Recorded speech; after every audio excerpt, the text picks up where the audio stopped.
Assalamualaikum warahmatullahi wabarakatuh.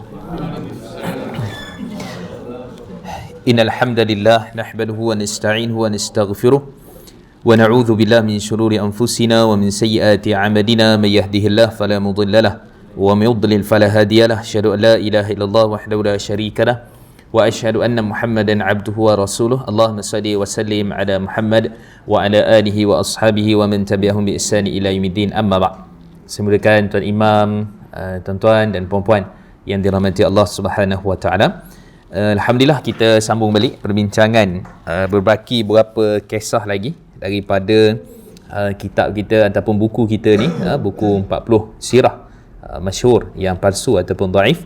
Jadi hari ini kita sambung kepada kisah seterusnya, iaitu kita melihat daripada riwayat dan perbincangan nasyid Tala'al Badru Alaina. Biasa kita dengar musim-musim hijrah, awal Muharram dan sebagainya, yang selalu dikaitkan dengan peristiwa hijrah berkenaan dengan nasyid ni. Jadi kita nak tengoklah nanti riwayatnya, sebab ada riwayat yang menyebutkan, dan juga dua-dua riwayat Al-Baihaqi dalam Dalail Nubuwah dan yang selainnya. Ada yang kata ketika Nabi sampai ke Madinah, ada yang kata ketika mana perang balik daripada perang Tabuk, kan, maksudnya didendangkan nasyid ni, kan, ataupun sudut riwayatnya bagaimana, kan. Riwayat tu ada, tapi daripada sudut riwayatnya bagaimana. Dan kita dah sebut sebelum-sebelum ni, siri-siri yang akhir ni dia lebih fokus kepada sirah-sirah yang dhaif lah, yang lemah. Dari sudut riwayat dia bukan palsu, tapi lebih kepada lemah. Kerana awal-awal dulu banyak yang palsu yang kita dah lalu. Okey, so kita baca dulu kisah nasyid Tala'al Badru Alaina. Seringkali kita didendangkan dengan nasyid ini apabila tibanya peristiwa ma'al hijrah sempena dengan hijrah Nabi SAW. Nasyid ataupun qasidah tu samalah. Qasidah ke nasyid tu samalah. Cuma nak kata ni selawat tu problem sikit. Okey. Baik. Maka tibanya ma'al hijrah sempena dengan hijrah Nabi SAW dari kota Mekah ke kota Madinah. Secara asasnya tidak salah untuk mendendangkannya, namun kita perlu mengetahui daripada sumber riwayat manakah nasyid ini. Riwayatnya adalah seperti berikut. Lamma qadima an-nabiy sallallahu alaihi wasallam al-Madinata ja'ala an-nisa'u was-sibyanu wal-walaidu yaqulun tala'a al-badru alaina min thaniyatil wada' wajaba syukru alaina ma da'a lillahi da' ayyuhal mab'uthu fina ji'ta bi amri muta'. فقال لهن رسول الله صلى الله عليه وسلم هزوا غرابيلكم بارك الله فيكم. Okay. Ketika Rasulullah SAW tiba di Madinah, para wanita, perempuan dan anak-anak mengalungkan syair. Mereka berkata, telah terbit rembulan bagi kami, ataupun telah terbit bulan purnama, kan. Kalau disebut kat sini Tala'al Badru Alaina, telah terbit bagi kami lah, okey, ke atas kami bulan purnama. Bulan purnama tu Nabi lah, okey. Dan kemudian dari Bukit Al-Wada', sebab tu tembah tu Thaniyatil Wada' tu bukit sebenarnya. Maksudnya munculnya Nabi tu daripada sebelah bukit. Okay. Nanti kita bincang lagi lah, ada kata bukit, ada kata lembah, ada apa perbincangannya. Dan dia ni adakah daripada arah Mekah ke Madinah ke daripada arah Syam? Itu panjang bincang nanti. Sebab itu juga antara kaedah pensabitan bahawa nasyid ni didendangkan, kalau daripada arah Syam maka mungkin lebih tepat, kerana bukit itu berada lebih kepada arah daripada Syam. Dia bukan berada arah daripada Mekah ke Madinah, kan. Ibarat kata timur dan barat lah, beza dia. Jadi kita akan detailkan. Okey, kemudian seterusnya kita semua harus bersyukur atas seruan kepada Allah sang penyeru. Al-wada' da'a lillahi da'. Wahai Nabi yang diutuskan kepada kita, engkau datang membawa perintah untuk ditaati. Ayuhal mab'uth fina ji'ta bi amrin muta'. Lalu Rasulullah SAW bersabda kepada mereka, goyang-goyanglah rebana kalian, pukul-pukullah rebana kalian, semoga Allah memberkati kalian, memberkati kamu. Okay. So itu dia punya riwayatnya. Hadis ini diriwayatkan oleh Al-Fattani dalam kitabnya Tadhkirah Al-Mawdu'at. Al-Fattani, Muhammad bin Tahir Al-Fattani, dan juga sebenarnya banyak lagi lah riwayat-riwayat yang lain. Al-Baihaqi riwayat dalam Dalail Nubuwah, Ibn Qayyim riwayat dalam kitabnya Zadul Ma'ad, diriwayatkan juga oleh Al-Halabi dalam sirahnya Halabiyah, dan diriwayatkan juga daripada Al-Iraqi dan juga daripada kitab yang ada dalam Ihya Ulumuddin. Maka Al-Hafiz Al-Iraqi pergi takhrij, beliau takhrij, maksudnya keluarkan balik lah riwayat-riwayat yang sahih yang betul tepat daripada kitabnya, iaitu kitab Imam Ghazali Ihya Ulumuddin, kan. Okey, so jadi maksudnya kat sini nak bagi tahu riwayat-riwayat tu banyak lah. Kitab-kitab imam-imam yang meriwayatkan itu banyak. Tapi kita kena ingat, bila riwayat, adakah imam itu bersetuju bahawa hadis itu sahih? Kan? Sebab tu kita sebut dah, semua benda ada dalam kitab belum tentu sahih lah. Kan? Sebab tu kaedah kita, apa saja yang berada di dalam kitab-kitab, sama ada ulama hadis ataupun riwayat-riwayat yang ada ni, pertama ada dalam Bukhari, Muslim lah, itu kita pegang lah. Tapi selain daripada Bukhari dan Muslim, kita perlukan kepada pendapat-pendapat imam, kan, dalam Tirmizi kata apa, hasan sahih dan sebagainya lah. Dan kemudiannya sirah-sirah, kan, yang banyak dalam kitab-kitab sirah, Tarikh Khulafa At-Tabari, kan, kitab Baihaqi kita sebut, kitab-kitab Tabaqat Ibn Sa'ad dan sebagainya lagi. Maka semua kitab-kitab ini, riwayat-riwayat ini perlu disaring dan dipastikan ia riwayat yang benar kalau kita nak ceritakan ia tentang Nabi SAW, kan. Jadi itu basicnya ataupun ringkasannya. Dan bukan semua benda ada dalam kitab tu kita kata ni ada ulama kata, ada ulama sebut, kan, ada ulama riwayat, kan. Dan kalau ada ulama yang riwayatkan itu pun kita kena tahqiq balik, kita kena cari balik asal sumber yang mana dibawakan oleh ulama tu di dalam kitab-kitab mereka. Okey, tapi apa pun kisah ini ataupun hadis ini, dia bercerita tentang kegembiraan bagaimana baginda Nabi SAW sampai dekat Madinah tu, dan bagaimana masyarakat meraihkan tentang peristiwa hijrah Nabi SAW yang kita sebutkan itu. Okey, nanti kita akan detail. Okey, kita tengok dulu pandangan para ulama mengenai riwayat ini. Imam Al-Hafiz Ibn Hajar Al-Asqalani berkata dalam Fathul Bari, menyatakan hadis ini mu'dal, terputus sanadnya dengan dua orang perawi berturut-turut. Okey, nanti kita ceritalah siapa perawi ni dan kenapa dia mu'dal dan apa perbincangan dia. Okey, so dalam Fathul Bari, Imam Hafiz Al-Iraqi berkata dalam Takhrij Al-Ihya. Takhrij Al-Ihya ni maksudnya kitab Imam Ghazali yang telah disaring balik hadis-hadis dia oleh Zainuddin Al-Iraqi. Siapa dia? Guru kepada Imam Ibn Hajar. Kan, kita duk dengar Imam Ibn Hajar syarah Fathul Bari tu, guru dia antaranya Al-Hafiz Al-Iraqi. Ni antara guru yang dia akrab. Baik, maka kata Al-Hafiz Al-Iraqi, sebab dia pun Al-Hafiz juga. Kan, Imam Ibn Hajar tu Al-Hafiz juga. Jadi Al-Hafiz ni menguasai semua bidang hadis dan menghafal hadis-hadis Nabi SAW begitu banyaklah, boleh kata hampir semua lah, hadis-hadis Nabi SAW dihafal. Baik, kata beliau, ia juga adalah hadis mu'dal. Manakala Syekh Al-Albani berkata dalam As-Silsilah Dhaifah, sanad hadis ini adalah dhaif. Kita berhenti dululah setakat itu dan kita patah balik tentang riwayat daripada hadis ataupun perbincangan yang kita nak sebutkan ni. Okey. So yang pertama, siapa riwayat dia? Okey.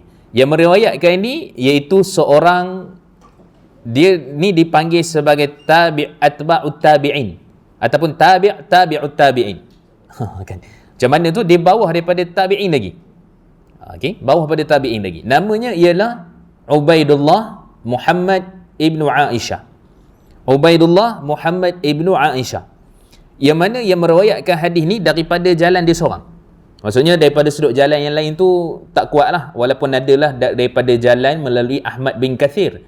Ahmad bin Kathir ni pun bukanlah perawi yang kuat, dia matruk, dia ditinggalkan riwayat dia. Sebab Ahmad bin Kathir tak kuat dan dia ditinggalkan riwayatnya, tapi dia meriwayat tentang peristiwa Tabuk. Peristiwa Tabuk. Tapi kalau riwayat tentang Mekah Madinah ni, waktu Nabi hijrah ke Madinah ni, Ubaidullah tadilah Muhammad ibnu Aisyah. Kenapa ibnu Aisyah? Dia Aisyah bin Talhah. Maksudnya dia sampai kepada Aisyah bin Talhah, dan Talhah itu adalah sahabat baginda Nabi SAW. Dia daripada keturunan sahabat jugalah. Okey, radhiyallahu anhum ajma'in.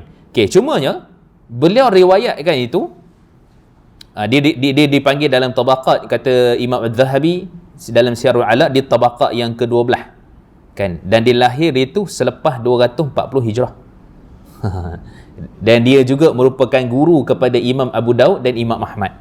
Bukan calon-calon orang jugalah. Dan para ulama secara umum kata dia ni thiqah, dia ni seorang perawi hadis yang terpercaya dan dia guru kepada imam-imam macam Abu Dawud, Imam Ahmad dan yang selainnya, Hamad bin Salamah dan sebagainya, guru-guru yang maksudnya murid-murid dia tu pun hebat. Tapi masalahnya kita sebut tadi, hadis ni mu'dal. Mu'dal bermaksud bila lahir tu 240 Hijrah, hadis tu dia seorang riwayatkan.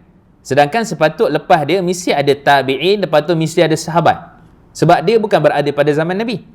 Beliau lah bukan berada pada zaman Nabi. Jadi mu'dhal ni apa? Kata Al-Baihaqi pula. Kata Al-Baiquni, mu'dhal ni apa? Wal mu'dhalu as-saqitu minhu ithnain.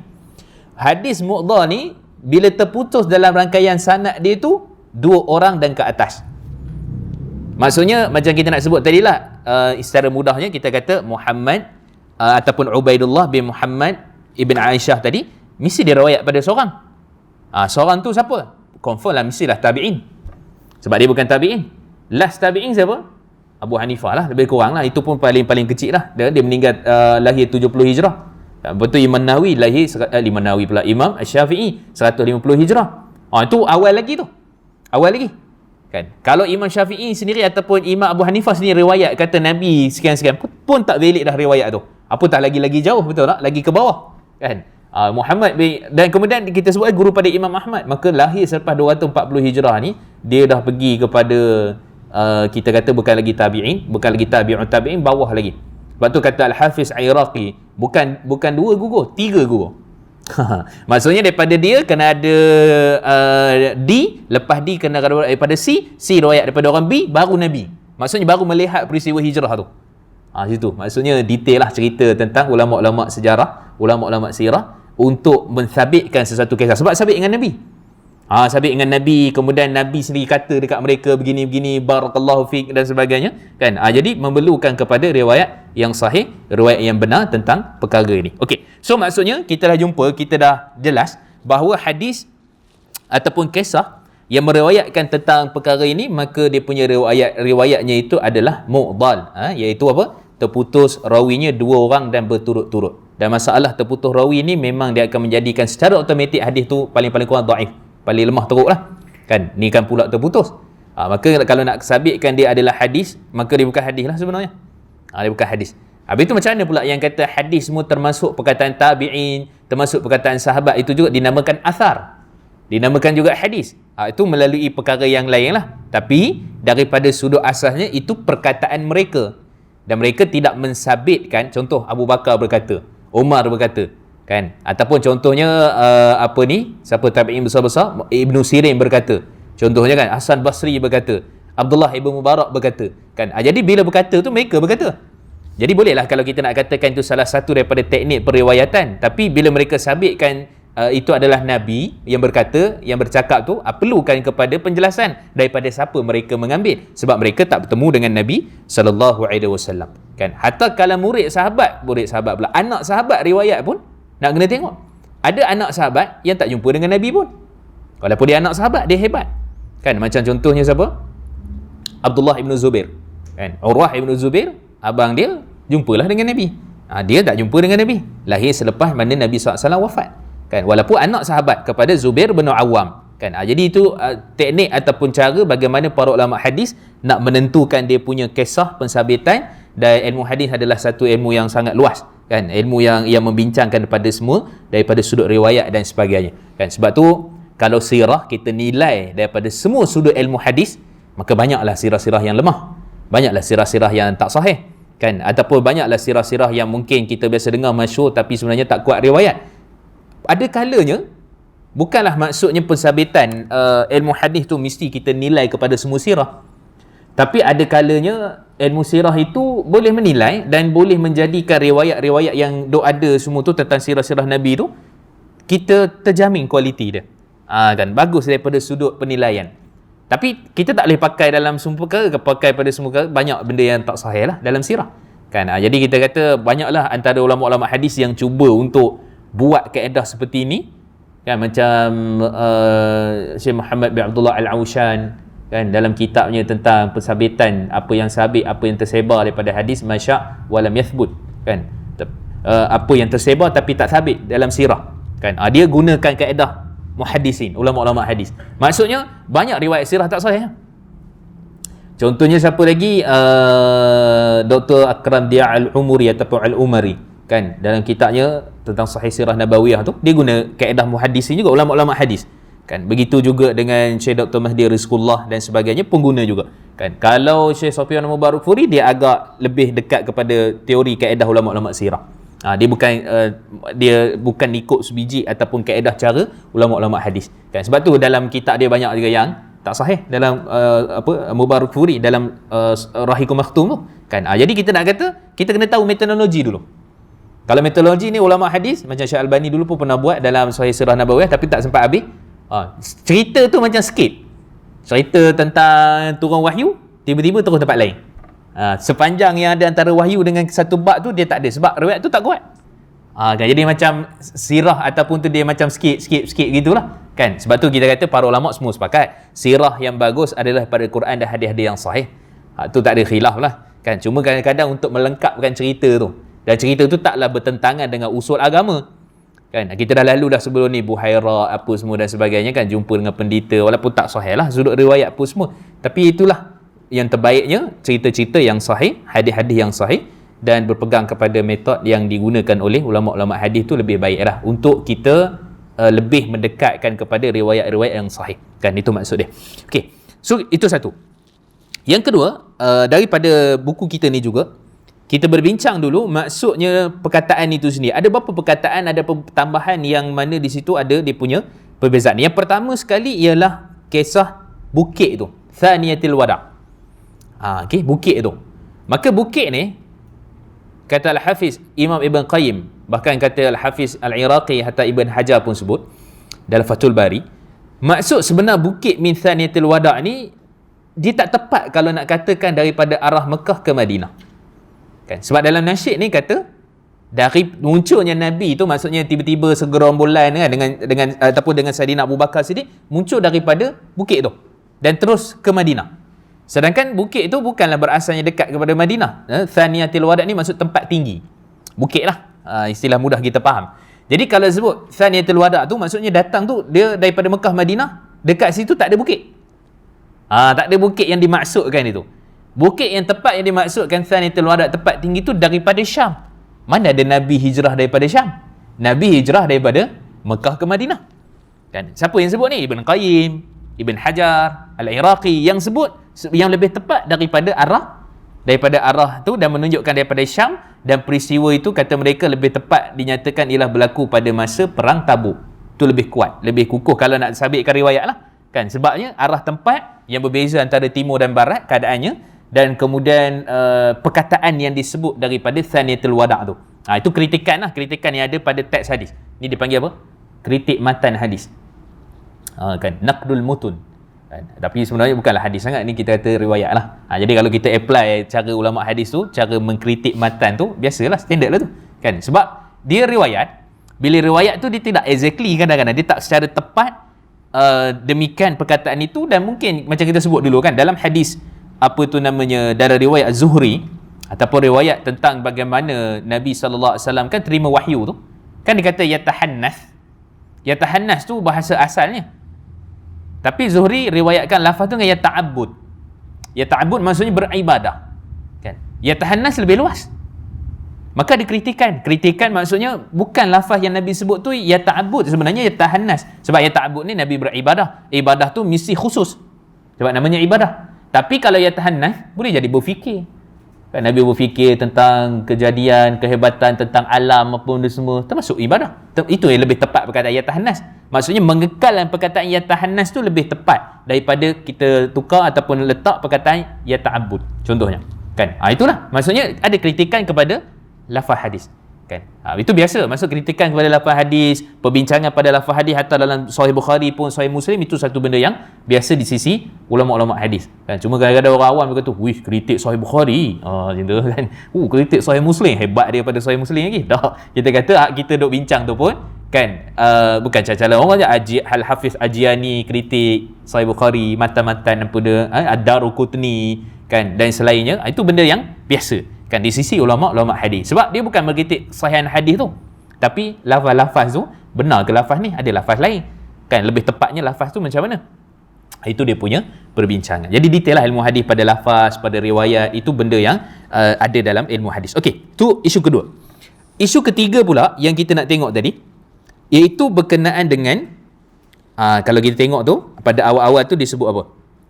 Pada hujung tu disebutkan tentang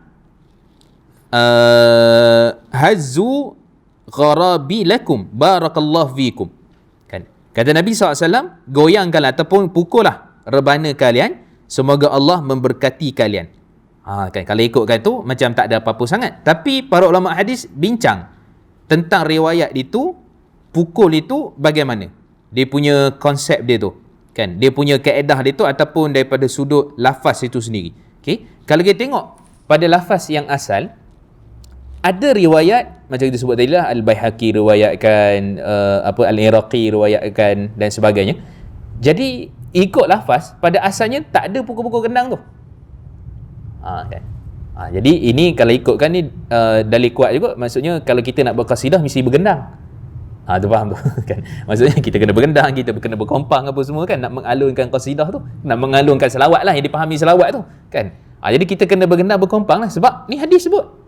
Tapi mereka kata kalau hadis ni dhaif pun, lemah pun, mu'dhal ke apa, ada riwayat lain yang kata mesti berkompang, macam main pedang ke dalam masjid ke apa dan sebagainya lah kan, untuk membuktikan kes tu ada kan. Tapi kita kata secara umumnya daripada sudut pensabitan periwayatan itu pun tidak kuat bila mana hadis tu ataupun riwayat tu dikritik kan. Bukan salah ulama lah yang kritik, macam kita sebut tadi, Al-Iraqi, Ibn Qayyim, Ibn Hajar kan, hatta sebenarnya Az-Zahabi, hatta Ibn Kathir dan sebagainya pun mengkritik riwayat ni kan.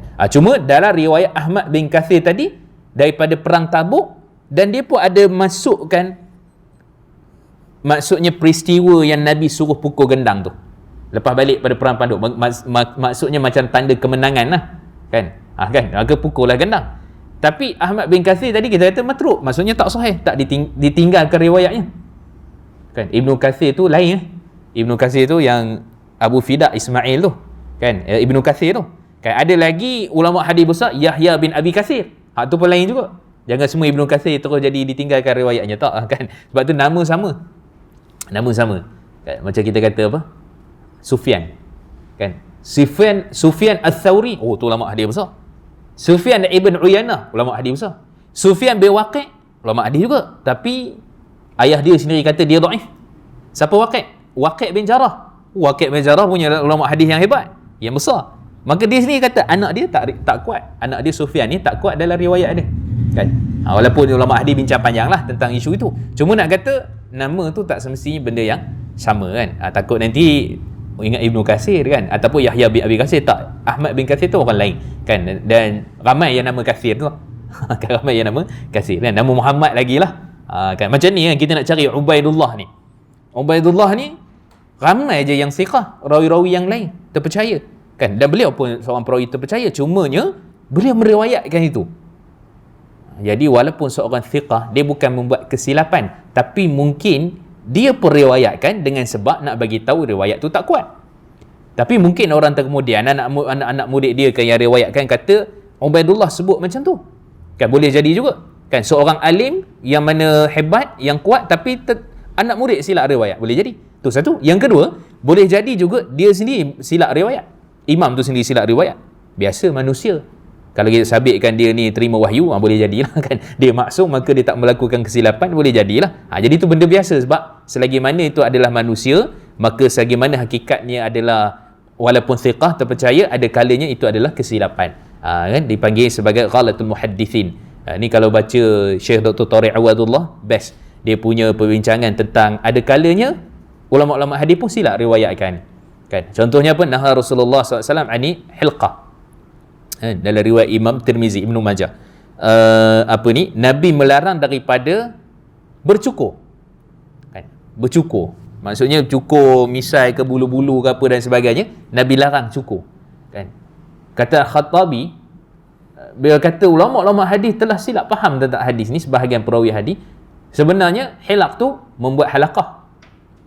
Hilaq ni kalau baca hilaq, cukur lah, halaq maksudnya membuat halaqah pada hari Jumaat. Nabi tak bagi sebenarnya dalam sunnah supaya kita membuat halaqah kecil-kecil. Hari Jumaat tu sibuk dengan halaqah, tapi sebenarnya hari Jumaat hari ibadah. Ibadah maksud tumpukan kepada zikir, baca Quran, kahfi ke apa dan sebagainya lah. Itu asalnya bukan buat halaqah kecil-kecil kan. Tapi dipaham oleh sebahagian ulama hadis, mereka kata hilaq tu maksud larang kami bercukur. Selama berapa tahun mereka tak bercukur. Kan? Yang patut bercukur tak bercukur. Rupanya silap faham. Berkata halaq tu silap baris ke apa ke, maka boleh difahami benda yang tersilap, benda yang tersalah kan. Jadi itu kaedah-kaedah bagaimana para ulama hadis kadang-kadang ada, bukanlah kesilapan, tapi kadang isu lah tentang periwayatan yang seperti ini. Jadi kita tak pun menafikan kedudukan Ubaidullah Ibnu Aisyah tu, Muhammad Ibnu Aisyah tu memang hebat, memang thiqah, semua ulama hadis terima, tapi daripada sudut periwayatan dan isu-isu yang terkait. Okey, kemudian seterusnya kita tengok, kalau riwayat ni tak sahih, riwayat ni tak betul, apa yang betul? Kan? Jadi apa yang Nabi ucapkan? Ini isu yang kedua lah. Maka kalau kita melihat, menelusuri peristiwa-peristiwa, perkataan-perkataan yang disebut dalam Sahih Bukhari, dalam Sahih Muslim, kita akan jumpa perkataan-perkataan yang disebut oleh masyarakat waktu tu ketika menyambut kedatangan Nabi. Kita akan jumpa. Sebagai contoh, riwayat daripada Anas bin Malik radhiyallahu anhu dalam riwayat Imam Bukhari. Sayyidina Anas bin Malik bila mana dia riwayatkan tentang baginda Nabi SAW datang ke Madinah, itu tepatlah sebab Anas bin Malik sahabat Nabi riwayat. Dia kata orang pada waktu tu, baik lelaki baik perempuan pun, mereka kata Ja'a Nabiullah. Tu perkataan dia. Telah datanglah Nabi Allah. Nabi Allah lah, iaitu Nabi SAW. Kan? Tu perkataan dia. Jadi tak adalah Tala'a Badru Alaina apa semua tu, tak adalah. Kan? Jadi telah datanglah Nabi Allah. Itu perkataan dia. Okey, itu satu riwayat. Riwayat yang kedua juga ada dalam riwayat Bukhari. Tadi riwayat siapa? Anas bin Malik dalam Bukhari. Riwayat kedua, sahabat juga yang ada pada waktu tu, Bara' bin Azib. Kan? Ada orang baca Al-Bara', sebenarnya Bara'. Dia tak ada ra dua lah. Kan? Saya mula dulu pun lama lah kan, duk baca Al-Bara'. Macam sedap baca Al-Bara'. Kan? Macam best sikit kan. Rupanya Al-Bara' je, tak ada ra tu, tak ada sadu lah.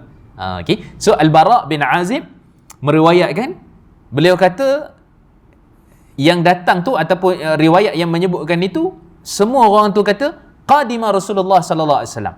Nabi telah datang kepada kami. Nabi telah kembali kepada kami. Qudum ni sebab tu ulama bincang ja'a ni daripada mana, qadima ni macam mana perkataan-perkataan tu, tapi kita kata itu perbincangan sudut bahasa lah. Cuma qadima tu, perkataan tu qadima Rasulullah sallallahu alaihi wasallam. Itu riwayat daripada Bara' bin Azib tadi. Ada riwayat ketiga juga dalam Bukhari daripada sahabat namanya Sayyidina Abu Bakar As-Siddiq lah. Sayyidina Abu Bakar As-Siddiq, yang mana beliau meriwayatkan pada waktu tu orang-orang semua kata ya Muhammad ya Nabi Allah, ya Muhammad ya Nabi Allah. Tu perkataan dia, wahai Muhammad, wahai Nabi Allah. Itulah perkataan yang sahih. Cuma timbul persoalan, mana satu yang betul? Semua tu dalam Bukhari Muslim tu.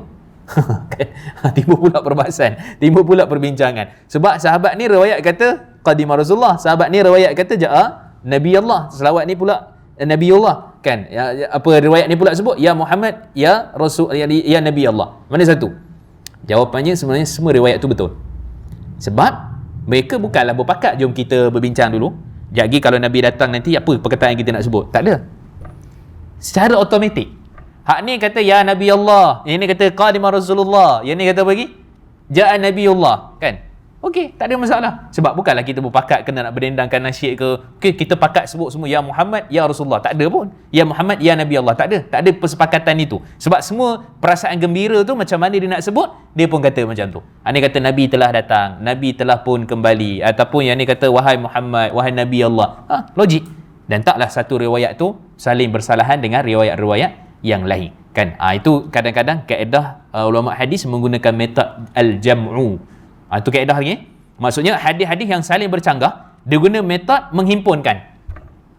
So himpunkan tu semua hadis tu betul. Sebab semua tu dalam Bukhari Muslim. Kan. Yang kedua, metod takhrij. Maksudnya, okey, yang tu dalam Bukhari Muslim, dalam Tirmizi, Abu Daud ada tak? Dalam riwayat lain ada tak? Oh, rupanya dalam Bukhari Muslim tu kita terima sebab tu hak paling utama, tu sahih. Tapi Abu Daud, Tirmizi, tengok riwayat dhaif, lemah, tak kuat. Kan, maka mungkin perkataan tu yang hanya diterima adalah ya Nabi Allah sahaja. Kan, sebab yang kata qadimah tu ataupun ja'a tu tak kuat. Sebab apa? Bukan riwayat Bukhari dan Muslim yang dalam kitab-kitab yang lebih diterima. Contohnya. Itu kaedah dia. Kaedah yang ketiga, ada juga kaedah yang dipanggil tawaquf. Ulama tak kata tu betul, tak kata ini salah. Mungkin dua-dua betul, mungkin dua-dua salah. Kan? Yang itu jarang sangatlah berlaku. Sebab tu kata seorang ulama hadis hebat juga, Syekh Syarah Qudah, Dr. Syarah Qudah di Jordan, di asas Syariah. Kan? Satu ulama hadis hebat lah. Antara ramai juga lah murid-murid dia dekat Malaysia, dekat mana-mana ni. Kan siapa buat master, PhD dan sebagainya. Okay? Jadi Dr. Syarah Qudah ni, dia kata separuh ulama bila ada hadis-hadis yang saling bertentangan apa semua ni, dia kata bawa selesai, pasti akan ada penyelesaian. Tak ada satu pun hadis yang saling bercanggah, melainkan mesti akan diselesaikan. Rujuk kepada muskili athar, rujuk kepada At-Tahawi, kan, rujuk kepada kitab Imam Syafi'i, kaedah cara macam takwil hadis dan bagai lagi lah, kan, mesti akan selesai.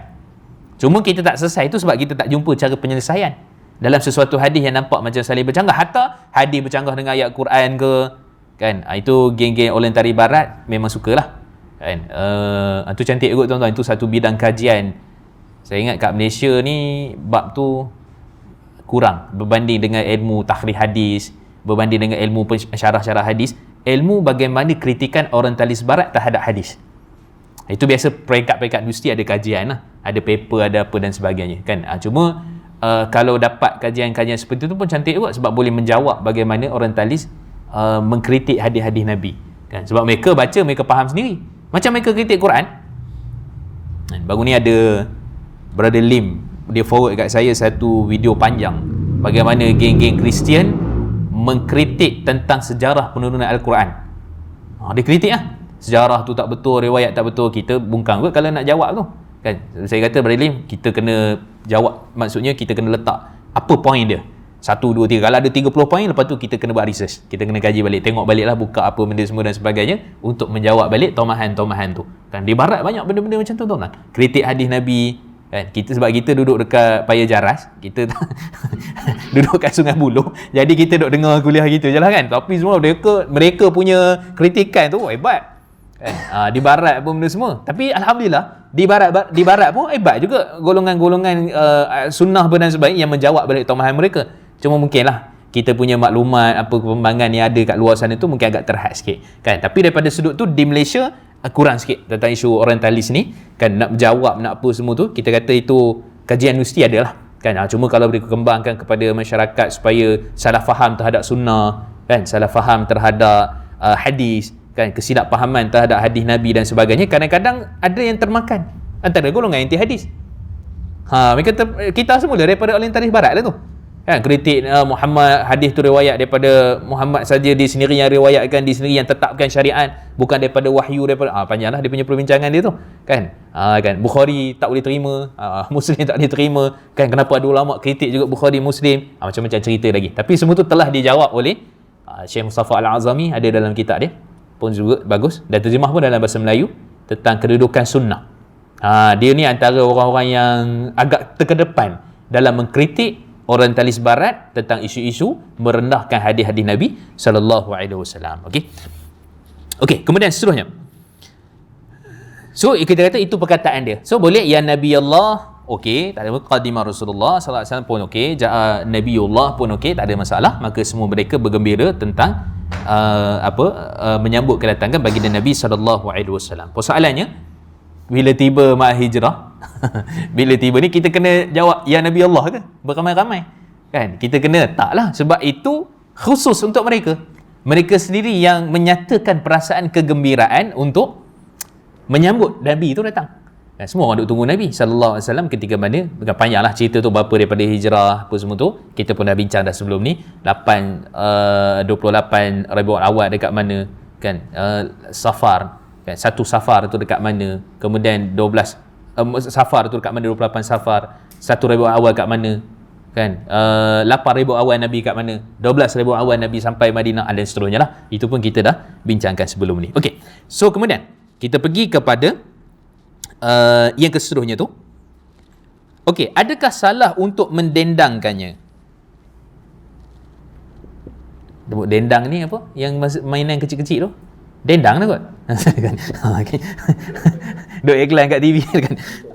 Okay. Maksudnya kita ucapkan benda tu, kan. Kita pun kata tala'al badru alaina apa benda semua tu. Okey, kalau asalnya saya suka apa yang disebut oleh Mufti Terengganu. Ada sekarang ni lah. Prof. Dr. Subri Harun. Kan? Prof. Dr. Subri Harun ni, dia dulu banyak, dia ni syariah lah. Dia banyak jadi panel syariah bank apa semua dan sebagainya. Jadi dia kata, satu juga statement dia tu, saya baca, saya tengok. Dia kata, kita kena bezakan qasidah dengan selawat. Nyanyian, kan, puji-pujian tu dengan selawat. Maka bila kita bezakan itu, kita tahu bahawa sebenarnya dalam Islam ni ada qasidah. Qasidah ni dia asal daripada perkataan Parsi. Qasidah, hakayah. Maksudnya perkataan itu merujuk kepada lantunan, menyairkan. Kan? Lantunan tu pun syair lah. Bukan tersebutlah kisah, bukan. Itu Melayu punya pemahaman perkataan maksud syair tu. Arab punya syair ialah pujian-pujian macam tadilah. Pujian kepada agama, semangat untuk berperang, kan? Kemudian juga perkataan-perkataan yang baik menimbulkan semangat. Baguslah benda-benda macam kita lah, deklamasi sajak, kan, runtuhnya kan, jadi kita pun semangat nak pergi perang lah, contoh kan. Contohlah kan. Kan, jadi gitulah, mengalir air mata darah, contohlah. Jadi semua benda tu kan kadang-kadang sebagai menenangkan, kan, kita. Maksudnya Islam accept lah benda-benda yang seperti itu. Okay, so syair ni pertama Nabi Allah tegahkan, wa ma 'allamnahu asy-syi'ra ma yanbaghi lah. Kan dia sebut dalam surah Yasin tu kan. Nabi tu bukanlah penyair. Tu bukan pertama yang Nabi sebut. Nabi ni bukan datang untuk mendendangkan syair. Orang anggap Nabi ni tukang syair, bukan. Yang Nabi sebut tu hadis lah. Yang Nabi sebut tu Quran. Bukan syair apa semua tu. Kan? Sebab dulu syair dengan Quran tu macam jahilah anggap macam benda tu yang dia baca tu apa? Baca syair lah kot. Kan? Sebenarnya baca Quran. Kan? Dia maksud Quran itu sendiri yang menenangkan sebenarnya. Bukanlah syair tu bukanlah maksudnya bila nak perang kena baca syair. Benda tak. Sebenarnya nak bagi tahu syair ke qasidah itu ada kalanya mungkinlah untuk semangat, kan. Dan kalau zaman Nabi sallallahu alaihi wasallam, Abu Bakar tu sendiri pun tukang syair. Tapi taklah sepopular Hasan bin Thabit. Hasan bin Thabit popular lah. Walaupun dia tu lewat memeluk Islam, beliau tu kan lebih kurang umur 60 tahun baru memeluk Islam. Kan. Lepas tu dah lewat meninggal, mungkin umur dalam 120 tahun meninggal dunia. Kan. Jadi Hasan bin Thabit ni antara yang dipanggil penyair Rasulullah lah. Jadi dia lah selalu syair tentang keimanan, kan. Ada jugalah macam Labid bin Asam, orang Yahudi pun ada tukang syair dia. Dia pun bersyair juga waktu nak perang apa semua, kan. U'lul hubal, kan, kata Abu Jahal, kan, tinggilah bahlu hubal, kan. Padahal sebenarnya Nabi kata bahlu hubal tu nanti akan runtuh, kan. Sebab bahlu hubal tu bahala peperangan. Jadi mereka minta lah syair lah, konon menyebut memuji-muji bahala tu, kan. Jadi maksud syair tu dalam masyarakat jahiliah, masyarakat Arab, satu benda yang dominan, benda biasa, kan. Cumanya Nabi SAW datang, mereka anggap rupanya Quran tu bukanlah Quran, dia adalah bukanlah syair, dia adalah Quran, hadis-hadis Nabi SAW. Maka Nabi taklah marah ada sebahagian ni yang bersyair. Anjashah contohnya, kan. Apa kata Nabi SAW? Mahlal Anjashah, la tuksiru qawarid, dalam riwayat Imam Muslim, kan, lebih kuranglah riwayatnya begitu, kan. Berhati-hati wahai Anjashah, jangan pecahkan pinggan mangkuk, kan. Anjashah ni dia akan lanturkan syair malam-malam duduk sunyi-sunyi tu, sambil-sambil naik unta tu, unta belakang tu bawa isteri Nabi, bawa Nabi SAW sendiri lah. Dia pun menyanyi. Bila menyanyi tu unta dengar sedap kot, laju unta tu. Tak sungguh ni memang dalam riwayat sebut, kan. Lepas tu Nabi kata, mahlai Anjashah, slow, perlahan-perlahan Anjashah, jangan pecahkan pinggan. Maksudnya jangan sakiti isteri-isteri Nabi lah, sebab laju sangat, kan, bergerak pun dan sebagainya, kan. Jadi menunjukkan bahawa benda tu ada. Taklah Nabi kata jangan menyanyi, tak, kan. Maksudnya syair ataupun qasidah, benda tu seakan pernah ada lah pada zaman Nabi tu, tapi bukanlah itu dipanggil sebagai salah satu bentuk ibadah khusus, tak. Dia just puji-pujian, kita dendangkan nasyid, kan, ataupun dendangkan kita kata qasidah je lah, kan. Cuma masalahnya ialah ni tuan-tuan boleh baca statement Mufti Wilayah yang dululah Dr. Zul, saya tengok bagus. Dia bawa, kalau nak puji-pujian itu secara umumnya ada dua syarat. Syarat pertama, jangan berdusta, jangan menipu ke atas nama Nabi sallallahu alaihi wasallam. Jangan menipu, jangan berdusta. Yang kedua pula, nak bersyair ke nak apa ke dan sebagainya, jangan ada unsur yang dipanggil sebagai tughya ataupun tugha, melampau-lampau, kan. Melampau tu maksudnya apa? So itu hadis yang saya bawa tu dekat situ. Dalam hadis tu Nabi sallallahu alaihi wasallam sebut dalam riwayat Imam Bukhari, maka kita kata secara asalnya termasuk dalam pujian-pujian lah kepada Nabi sallallahu alaihi wasallam, kan. Dan tidak menjadi masalah selagi mana tidak melampau dan meyakini secara pasti bahawa lafaz-lafaznya datang daripada riwayat sahih disandarkan kepada Nabi SAW. Jadi dua maksudnya lafaz tu bukanlah berdusta, bukanlah tipu apa dan sebagainya. Yang kedua, lafaz tu sendiri betul lah, tak bertentangan lah, ada syirik ke ada apa dan sebagainya, unsur-unsur kemelampauan, tu tak boleh lah kan. Jadi maksudnya kalau kita lah, selawat tu lebih utama lah. Kan, sebab tu dalil-dalil yang sahih kan, selawat pada Nabi SAW, hak tu pun nak syafaatnya pun lebih utama, hak jelas. Orang kita campur sekali, qasidah pun ya juga, nasyid syair pun ya juga, selawat pun ya juga sekali. Jadi kan kita keliru kan, ni majlis apa sebenarnya? Kan, sebenarnya majlis qasidah lah kan, seperti mana yang kita sebutkan tadi kan, seperti mana yang nak marah Mufti Terengganu lah, sebab dia kata kena bezakan qasidah dengan ni kan. Jadi kita kata maksudnya kat situ jelas kita nak faham hak selawat ni betul-betul tuntutan syariah, yang mana dia tu berpahala, hak tu syafaat apa semua kat situ, hak tu tak ada khilaf. Adapun qasidah kita puji Nabi ni ada tak dapat dia punya syafaat ke apa semua, itu ada perbincangan dan pelbagai. Cuma kata hak sepakat selawat ke atas Nabi SAW kan, macam mana Abdullah meriwayatkan beberapa riwayat lain yang menyatakan bahawa itulah lafaz yang Nabi ajar pada kami, riwayat yang Nabi ajar pada kami tentang selawat, tentang lafaz tu sebiji, macam mana selawat kepada baginda Nabi SAW, itu lebih utama. Okay? Dan kemudian kita akhirkan kisah kita ni. Nabi SAW bersabda dalam hadis sahih riwayat Imam Al-Bukhari, iaitu dalam hadis tu disebutkan la tatruni kama attatal yahud wan nasara, jangan kamu melampau-lampau melebihi kami, melebihi dalam memuji kami seperti mana Yahudi dengan Nasara. Walakin qulu Abdullah wa Rasulah, tapi katakanlah kepada aku ni hamba Allah dan Rasulnya. Kenapa disebutkan Yahudi dengan Nasara? Angkat Isa. Wa qalatil yahudu Uzairun ibnullah wa qalatin nasara al-masihu ibnullah. Kan Allah sebut surah apa surah Taubah ayat 30 kot. Tuan-tuan boleh cek balik kan. Allah menyatakan bahawa orang-orang Yahudi mereka kata Uzair anak Allah. Orang-orang Nasara kata Isa anak Allah. Melampau lah tu.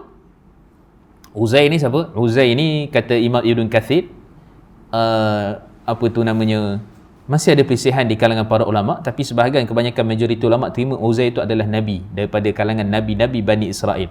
Kan? Dia datang lebih kurang sebelum 450 tahun sebelum kedatangan Nabi Isa AS. 450 tahun lebih kurang sebelum kedatangan Isa AS. Dan kenapa Yahudi anggap dia tu anak Allah? Tu cerita dia. Sebabnya rujuk surah Al-Baqarah ayat 259. Cerita bagaimana Uzair ini dia lalu kat sebuah kampung, dia tengok kampung tu hancur. Kan? Kemudian dia pun kata bagaimana Allah akan membangkitkan kampung ni apa semua dan sebagainya. Saya ringkaskan ceritanya, kan? Dan kemudian Allah matikan Uzair tu. Allah matikan dekat kampung tu. Kampung tu Baitul Maqdis. Itu ada rentetan tu dengan peristiwa orang Yahudi keluar masuk Baitul Maqdis ke apa semua, ada rentetan. Sebabnya mereka menceritakan tentang Uzair ini, kan? Sebabnya Allah Subhanahu Wa Taala matikan dia. Allah matikan dia dan kemudian 100 tahun lepas tu Allah hidupkan balik. Allah kata kam labith, berapa lama kau duduk macam ni? Dia masuk tu, dia dengan himar dia bawa anggur, dia bawa air, dia bawa buah tin. Kan? Dia bawa masuklah kat kampung. Dia pun sebenarnya kena tangkap. Dia daripada Bani Israel. Dia kena tangkap sebab Bani Israel kan pernah runtuh. Bani Israel ni tak selamanya macam tu. Itu pun baru berapa tahun kan. Itu pun tak lama dah tu, insya-Allah kita doakan kan. Jadi maksudnya nak cerita dia punya turun naik Bani Israel tu biasa. Zaman Talut dengan Jalut jatuh teruk dia. Dia pergi jumpa Samuel, Nabi Samuel. Pergi jumpa. Lepas tu kata siapa yang kita akan lantik apa semua ni? Oh tak boleh, Bani Israel telah ditindas kan oleh kaum-kaum yang lain. Maka kita kena bangkit. Maka Nabi Samuel kata kamu lantik Talut untuk lawan Jalut. Mereka pun tak suruh. Talut ni siapa? Kan. Orang suruh nanti tadi tanya, minta advice kan. Itu Allah sebut juga dalam surah Baqarah juga. Kan. Dan kemudian akhirnya Nabi Daud pun sekali dengan Talut, Samuel pun sama, dan akhirnya mereka perang, Bani Israel menang. Tu rentetan daripada kisah tu lah. Sebelum ayat tu 240 lebih, 250 lebih tu, tuan boleh tengok lah sebelum tu kan. Okay. Jadi ceritanya ialah Uzair itu kerana dia dimatikan oleh Allah, Allah hidupkan balik. Anak Allah tu, dia orang kata. Ni orang-orang Yahudi punya perangai. Yang kedua, zaman dia tu tak ada orang yang boleh menghafal Taurat exactly satu huruf perkataan melainkan Uzair. Tidak anak Allah lagi ni. Tu orang Yahudi punya perangai lah. Sedangkan Allah sendiri kata dia orang ni memang macam tu. Ada orang hebat. Jadi kemelampauan itu tidak dibenarkan di dalam agama kita. Kan panjang lagi cerita Uzair tu, tapi saya sikitlah ringkaskanlah. Kan sebab dia masuk, kemudian dia masuk ke Baitul Maqdis tu. Baitul Maqdis tu telah kenapa jadi hancur, jadi apa semua tu. Penduduk Baitul Maqdis pun tak ada yang tinggal tulang, ada apa semua tu, kerana ni banyak lah sebut dalam Qurtubi, Tabari apa semualah. Cuma riwayat-riwayat tu kadang-kadang kena hati-hati, ada yang Israiliyat lah. Kan cuma riwayat tu banyak daripada Ibn Wahab, daripada Ibn Abbas dan beberapa riwayat yang lain. Cumanya dari sudut penetapan perkataan ataupun apa yang disebutkan itu, maka Uzair antara yang apa dikata dilantiklah jadi nabi, dan mereka menganggap itu adalah anak Allah Subhanahu Wa Taala, kan. Wa iyazubillah, itu perkataan yang teruk, perkataan yang kotor dan bukanlah daripada apa yang seperti dianggap. Maka Allah menyatakan mereka kata Uzair anak Allah, mereka kata Al-Masih adalah anak Allah, tetapi sebenarnya Nabi sebut dan katakanlah aku adalah hamba Allah dan Rasulullah sallallahu alaihi wasallam. Kan itu Allah rekod dalam surah, jumpa tadi surah Taubah ayat 30 kan, tengoklah nanti kan. Okey, so maksudnya nak mendendangkan dia, nak sebut ke, nak menyanyi ke, nak bernasyid ke, nak bersyair ke apa, maka kita kata tidak melampau dan tidak berdusta atas nama Nabi sallallahu alaihi wasallam. Dusta tu maksudnya apa? Kita reka lah. Kan Nabi ada mukjizat, Nabi boleh bersama dengan awan, contoh. Tu tak betul. Contoh kan awan memayungi Nabi, kan kita dah bincang sebelum ni kan. Tak betul lah. Jadi kalau kita sebutkan Nabi SAW ini, katalah contoh kita letak dalam lirik ke apa, Nabi seorang Nabi yang menerima mukjizat, tangan di tangan-tangannya mengalir air. Tu betul lah, ada dalam hadis sahih.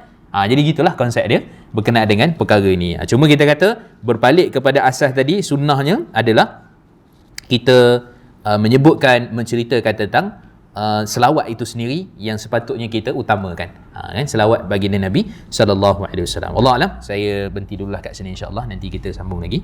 Ada soalan tu?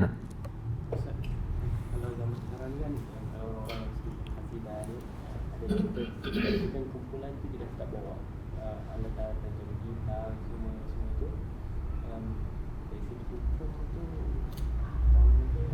ada hadis yang mengatakan gitar tu. Okey, tentang dia dah jadi macam set drum, percussion ni semua. Kan? Jadi tapi cerita tu pasal Nabi lah semua dan sebagainya. Entahlah, saya pun tak tahu lah tentang isu ni, tapi saya suka perkataan Imam Syafi'i, disebut oleh Imam Ibn Qayyim dalam Talbis Iblis. Dia nukilkan daripada perkataan daripada Al-Imam Syafi'i. Imam Syafi'i kata taghbir ni maksudnya dendangan tu dihiasi dengan muzik-muzik. Ahdath qaum zanadiqah, perbuatan kaum zindik, kata Imam Syafi'i. Nak marah-marah Imam Syafi'i. Jadi Imam Syafi'i sendiri kata dia perbuatan daripada orang-orang zindik, kan. Imam Ahmad ketika mandi ditanya, disebut oleh dalam beberapa kitab yang lain, Imam Ahmad bila ditanya tentang takbir ni, maksudnya dendangan diiringi dengan muzik tadi, syair apa qasidah semua tadi, beliau menyatakan dia adalah bid'ah. Perbuatan yang tak pernah dilakukan oleh zaman baginda Nabi sallallahu alaihi wasallam. Kalau nak sebutkan sabitkan riwayat dia pun tak sahih lah, dia sudut riwayat. Cuma kita kata kalau nak sekadar, itulah Islam ni dia bincang, satu menyanyi, bersyair, satu lagi dengan iringan muzik, kan. Iringan muzik tu berbagai lah. Tu lah, kan. Lagilah kan. Tu empat mazhab sepakat lah, tak payah cerita lah, kan. Cuma kata gendang, kan, benda-benda yang percussion lah, benda-benda ada benda bongo, bongo ke apa atau ni. Itulah kan, dia jadi berselawat apa benda dan sebagainya lah. Cuma kita kata kita tahulah benda itu walaupun dibawa pada rupa-rupa berkait dengan agama, tapi kita kata itu bukanlah satu benda yang asas. Kadang kalau nak kaitkan dengan qasidah, sekadar dendangkan biasa pun is okey, kan, dengan syarat-syarat kita sebutkan tadi, kan. Tapi kalau nak iringi apa semua tu, itu bukan lagi. Sebab tu apa yang disebutkan oleh Imam Ahmad, Imam Syafi'i tadi jadi pegangan kita supaya kita tak terbabiah. Asalnya selawat itu lebih utama. Wallahualam. Ada soalan lain? Tak ada.